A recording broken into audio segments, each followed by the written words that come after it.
Welcome to film predict అండి. ఇవాళ వచ్చేసి మనకి 'కన్నప్ప' మూవీ అయితే చూడడం అయితే జరిగింది. అండ్ ఇందులో హీరో వచ్చేసి మీ అందరికి తెలిసిందే 'మంచు విష్ణు' గారు. అండ్ మనకు ప్రొడ్యూసర్ వచ్చేసి 'మోహన్ బాబు' గారు. అండ్ ఎంటైర్ మూవీ చూసిన తర్వాత నా ఒపీనియన్ ఏంటంటే నాకైతే ఈస్ ఓకేష్ ఫిల్మ్ భయ్య. వన్ టైమ్ వాచబుల్ అనమాట. నాకెందుకు అలా అనిపించేసిందో రిమైనింగ్ మనం రివ్యూ చూసి తెలుసుకుందాం. అండ్ ఫస్ట్ ఇందులో మెయిన్ బిగ్గెస్ట్ మైనస్ ఏంటంటే రన్నింగ్ టైం భయ్య. ఎందుకు అసలు 3 గంటలు పెట్టారు. అండ్ 3 గంటలు పోనీ పెట్టారు. పోనీ ఎక్కడైనా మనకి నీట్‌గా తీసుకొని ప్రజెంటేషన్ నీట్‌గా పెట్టుకొని ఇంకా ఎళ్తే బావుండు అనిపించేసింది. And main first of a lot of lag భయ్య మామూలుగా ఉండదు.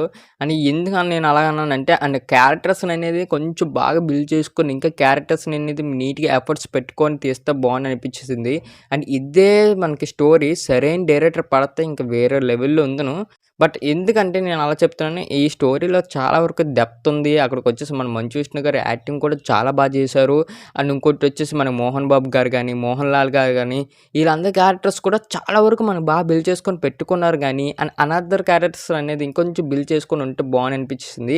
ఎందుకంటే అక్కడికొచ్చి మనకు కొండ ప్రాంతం అనేది నీట్‌గా మనకి క్యాప్చర్ చేసుకొని అక్కడికున్న యాక్టర్స్‌ని అందరిని నీట్‌గా బిల్డ్ చేసుకొని పెట్టుకొని ఉండుంటే ఈజ్ వెరీ నైస్‌లీ అని చెప్పొచ్చు. ఎందుకంటే ఆళ్ళ క్యారెక్టర్స్ అనేది అంత బిల్డ్ చేయలేకపోయారు. అండ్ ఇంకోటి ఏంటంటే మనకు ఆ యాక్షన్ సీన్స్ వచ్చినప్పుడు ఆ బాణాలతో కొట్టుకునే సీన్ ఎలాగుంటదంటే ఒక చిన్న పిల్లోడు ఎళ్లి ఒక టాయ్ తెచ్చుకొని ఒక బాణం టాయ్ తెచ్చుకొని ఆడుకుంటాడు కదండీ! అలాగుంటాయన్నమాట యాక్షన్ సీన్స్ రెగ్యులర్‌లీ. ఏదో నేను కొడుతున్నాను నువ్వు ఆగరా అన్నట్టు ఉంటాయి మనకి యాక్షన్ సీన్స్ ఫస్ట్ హాఫ్‌లో. అంత పెద్ద ఎంగేజింగ్‌గా ఉండవు. అండ్ మెయిన్ వచ్చేసి వీఎఫ్ఎక్స్ అయితే చాలా తేడాగా ఉన్నాయి. ఎందుకంటే అసల వీఎఫ్ఎక్స్ అనేది మనకు అర్థమైపోతుంది. ఎనకాల గ్రీన్ మ్యాట్ ఏసి మొత్తం చేసేసారన్నట్టు మనకు కొన్ని కొన్ని సీన్స్ అయితే అర్థమైపోతాయి. అండ్ కొన్ని కొన్ని సీన్స్ న్యాచురల్‌గా తీసిన ఆ వైబ్ అనేది మనకు రాదు. ఎందుకంటే అది మన ఇండియన్ కంట్రీలో తీయలేదు. వేరే కంట్రీలో అయితే తీశారు. మన ఇండియా కంట్రీలో తీసుంటే ఆ వైబ్ అయితే వద్దును. అవతల కంట్రీకెళ్ళి నీట్‌గా ప్రజెంటేషన్ ఇంకా చేసుంటే బావుండు. బట్ మనకంత న్యాచురల్ లుక్ అయితే తేలేకపోయారనమాట. అండ్ కొన్ని కొన్ని యాక్టర్స్ అనేది కొంచెం స్లో డౌన్ అలా అయితూ వచ్చిందనమాట. అండ్ ఫస్ట్ హాఫ్ అనేది చాలా వరకే చాలా లాగ్ ఉంటది. అండ్ అలా స్లో ఎళ్తుంటది. ఎప్పుడైతే మనము ఇంటర్వెల్ సీక్వెన్స్‌లో మన 'మోహన్ బాబు' గారొస్తారో అక్కడి నుంచి మనకి లైట్‌గా ఓకే. బానే ఉందిరా అన్నట్టు మనకనిపిస్తది.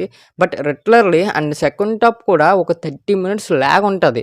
అలా అది కూడా కొంచెం స్లోగా ఎళ్ళిపోతూ ఉంటదనమాట. ఏంట్రా బాబు మాకు ఈ టార్చర్ అన్నట్టు అనిపిస్తది. అది ఎప్పుడైతే అనుకుంటామో అప్పుడు మనకు 'ప్రభాస్' గారి ఎంట్రీ వస్తది. రెగ్యులర్‌లీ తనొచ్చినప్పటి నుంచి సినిమా అయితే ఒక షేక్ ఆడిస్తారనమాట. అంటే చాలా బావుంటది.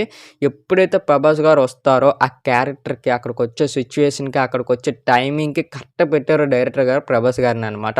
మనకైతే బీజీఎం కూడా రెగ్యులర్‌లో అయితే మనకి బీజీఎం కూడా చాలా బాగుంది. ఎందుకంటే కొన్ని కొన్ని సీన్స్ అయితే మనకి బీజీఎం అయితే చాలా వరకు ఎలివేట్ చేసిందనమాట. అండ్ మెయిన్ వచ్చేసి 'ప్రభాస్' గారు వచ్చే సీన్ అయితే అక్కడ వచ్చే బీజీఎం కూడా అనేది మనకైతే చాలా డెలివరీ అయితే చేశారు. అండ్ కొన్ని కొన్ని చోట్ల దగ్గర అయితే సీన్స్ బాగోకపోయినా మనకి బీజీఎం అయితే ఎలివేట్ చేయడం అయితే జరిగింది. ఆ 'ప్రభాస్' గారు వచ్చిన తర్వాత నుంచి మూవీ అయితే చాలా పరిగెడతది. అక్కడికొచ్చే స్టోరీ లైన్ బావుంటది. అక్కడికొచ్చే మన 'మంచు విష్ణు' గారి యాక్టింగ్ అయితే ఇరగ తీసేస్తారు. కిన్నడు నుంచి మనకి కన్నప్ప కింద ఎలా మారాడు అనేది ఆ రిమైనింగ్ స్టోరీ అక్కడి నుంచే మనకి స్టార్ట్ అవుతది. అండ్ కన్నప్ప కళ్ళు ఎలాగిచ్చాడు శివుడికి అనేది ఇంకా స్టార్ట్ అవుతది. అక్కడి నుంచి మొత్తం నీట్‌గా తీసుకొని అండ్ మంచిగా ప్యాక్ చేసుకొని మనకి చాలా పెట్టుకోవడం అయితే జరుగుతది. లాట్ ఆఫ్ ఎమోషన్ తేవడం అయితే జరుగుతది. క్లైమాక్స్ వచ్చిన 50 మినిట్స్ మనకొచ్చేసి 'మోహన్ లాల్' గారి క్యారెక్టర్ కూడా ఎక్కడ తగ్గేదేలే అన్నట్టు చూపించారు డైరెక్టర్ గారు. అండ్ ప్రతి ఒక్క క్యారెక్టర్‌కి ఆయన న్యాయం చేశారు. అండ్ మెయిన్ వచ్చేసి అక్షయ్ కుమార్ గారి క్యారెక్టర్ కూడా చాలా చూపించారనమాట. తన క్యారెక్టర్ కూడా ఎక్కువ సేపు ఉండకపోయినా ఎక్కడ పెట్టాలో అక్కడ పెట్టుకొని అండ్ మనకు ఎలా చూపించారంటే అండ్ తన క్యారెక్టర్ కూడా ఇందులో అయితే మంచిగా పెట్టుకున్నాం అన్నట్టు మనకు చూపించారనమాట. అండ్ మెయిన్ చెప్తున్నాను 'ప్రభాస్' గారు వచ్చే సీన్స్ అయితే తన ఫ్యాన్స్ అయితే గూస్ బంప్స్ స్టఫ్ అని చెప్పొచ్చు. ఎందుకంటే తన క్యారెక్టర్‌ని అంత బిల్డ్ చేసుకొని మన థియేటర్ మనకు అందించారు. అండ్ 'మంచు విష్ణు' గారు కూడా యాక్టింగ్ అయితే కొట్టేసారు భయ్య. అండ్ రెగ్యులర్ క్లైమాక్స్ వచ్చిన మాకు ఒక 10 నిమిషాలు, ఒక 20 నిమిషాలు వస్తది సీను. ఆ సీన్ వెనకాల ఒక సాంగ్ వస్తది.